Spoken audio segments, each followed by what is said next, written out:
Info capitale, famille, écoutez ça jusqu'à la fin. Bao. Président Afi, on a vu quand même des images qui circulent. Est-ce que, est-ce que vous êtes en lieu sûr? Est-ce que vous aviez été interpellé? Qu'est-ce qui s'est passé? Non, je suis chez moi à la résidence. En définitive, le blocus qui a été mis en place pour des raisons que j'ignore pendant près de 2 heures a été levé. Et ils vous ont donné des explications pourquoi il y avait le blocus? Aucune explication. Tout ce qu'ils nous ont dit, c'est que personne n'avait le droit de sortir de la résidence ni d'entrer. Et donc, les visiteurs, les personnalités qui étaient venues me voir n'avaient plus le droit de regagner leur domicile. Et les enfants qui sont venus nous saluer n'avaient plus le droit de retourner chez eux. Et donc, le pays, personne n'avait le droit d'entrer. Donc, c'est sous ce régime-là de blocus que nous avons vécu pendant près de 4 heures. Est-ce qu'aujourd'hui vous vous sentez en sécurité, Président? Oh, mais nous ne sommes pas en sécurité, mais bon, nous prenons acte. Nous sommes dans notre pays. C'est un pays d'insécurité, mais c'est notre pays, donc on confie notre sécurité, et je disais à nous-mêmes, je ne pourrais pas dire à Dieu, mais c'est tout comme.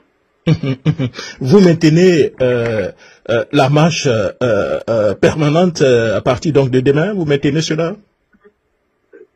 Ça, c'est avec le Front commun que ces questions-là se discutent.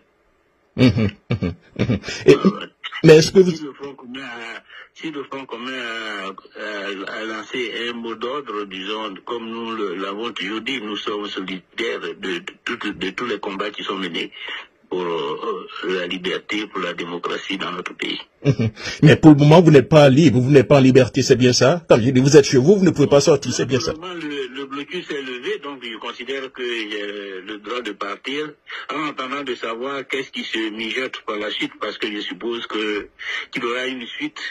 Ils ont peut-être fait un repli tactique et qu'ils reviendront d'ici demain matin. Bon, je sais pas. Donc pour le moment, nous sommes là libres, mais nous sommes un peu, je dirais, l'épée de Damoclès de l'arrestation pèse sur la tête de tous les Ivoiriens de façon générale et en ce qui nous concerne en particulier. La toute dernière question, quel est le message que vous avez pour les Ivoiriens qui vous écoutent en ce moment?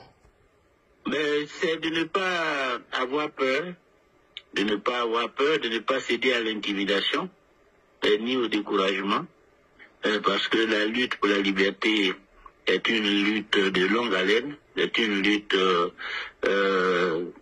pleine de menaces, mais c'est une lutte incontournable, parce qu'il s'agit de la liberté de notre pays, de la souveraineté, de la démocratie, et qui sont les fondements du progrès économique et social.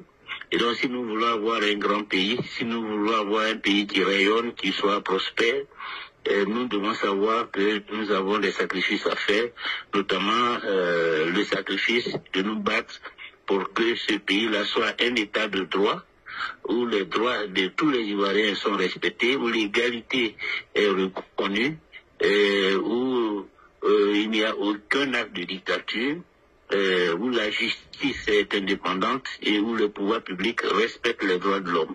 Ce sont les fondamentaux du progrès. Nous avons besoin de les construire.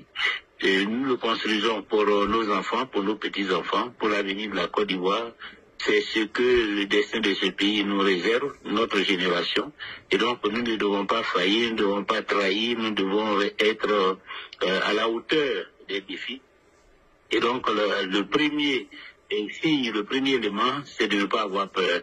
Le premier élément, c'est de faire preuve de courage pour affronter toutes les adversités. Merci beaucoup, Président Afi, et surtout portez-vous bien. 13 octobre 2025, il n'y a plus d'activité dans ce pays tant que le pouvoir en place n'accepte pas d'appeler au dialogue tous les acteurs politiques afin que nous puissions trouver des solutions pour une paix réelle dans notre pays. Donc, à partir de demain, lundi 13 octobre 2025, Nous décrétons le gel de la campagne électorale. Vous ne devez plus participer à aucune activité concernant ce simulacre d'élection dont nous connaissons déjà le résultat. Nous décrétons également que plus personne ne doit aller au travail. Plus personne ne doit aller à l'école. Plus personne ne doit commercer entre les villes. Nous devons tous nous mobiliser massivement. C'est lorsque vous êtes 2 ou 3 qu'ils ont le courage de vous emprisonner. Nous devons nous mobiliser massivement pour tout bloquer dans le pays. Je dis bien tout bloquer. Mis à part, évidemment, les hôpitaux et les cliniques. Citoyens, citoyennes, nous sommes face à notre responsabilité individuelle et collective pour libérer notre pays de la tyrannie, de la dictature, de l'autocratie.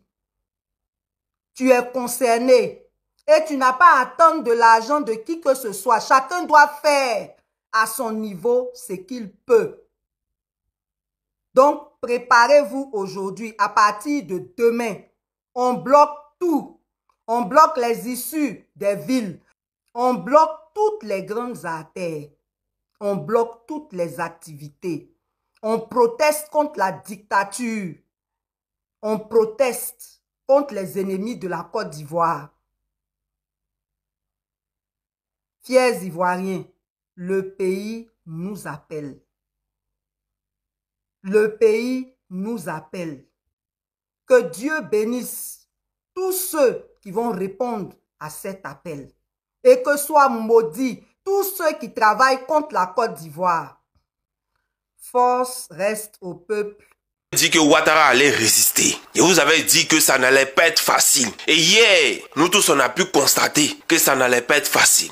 Mais d'abord, je tiens à remercier tous les camarades qui ont effectué le déplacement hier, qui sont sortis, que ce soit à l'international, que ce soit sur le terrain ivoirien. Je remercie tous les Ivoiriens qui sont sortis. Continuons de sortir. Continuons à manifester. Continuons à démontrer que nous ne sommes pas d'accord dans ce qui se passe. Vous voyez bien le t-shirt que j'ai porté. Vous voyez bien le t-shirt que j'ai porté. C'est une façon de vous dire que nous ne sommes pas dans une histoire de Tidjane Thiam. Nous ne sommes pas dans une histoire du président Gbagbo. Nous ne sommes pas dans une histoire de Soro Guillaume. Nous sommes dans une histoire de la Côte d'Ivoire. Et où va notre pays? C'est dans cette histoire-là que nous sommes. Est-ce que nous en sommes conscients? Nous allons gagner, famille. Mais qu'est-ce que nous sommes prêts à faire pour gagner? Ouattara est prêt à tout. Ouattara est partout. Faut qu'on soit conscient de la force de l'adversaire, de celui qui est en face de nous. Faut qu'on soit conscient. Parce que si on n'en est pas conscient, là, on va vivre dans un film. Ouattara est partout. Et Ouattara est prêt à tout. Et il met l'argent là-dessus. Ça, c'est un fait. Mais est-ce que pour l'argent, on va trahir la patrie? Est-ce que pour soi-même, on va décider d'oublier ses convictions? Parce que vous voyez, hein, il y a beaucoup qui ont oublié leurs convictions. Les Daouda et les autres et consorts, on les a vus à Daloa dans le fameux meeting. On a vu beaucoup de personnes là-bas. C'est des gens qui ont oublié leurs convictions à cause d'une histoire d'argent. Ouattara est prêt à tout. Et nous sommes prêts à quoi? À quoi est-ce que nous sommes prêts pour délivrer notre pays? Voici la question qui est posée. Et je vois des amis qui viennent se jouer les découragés. Vous êtes découragés pourquoi? On vient juste de commencer.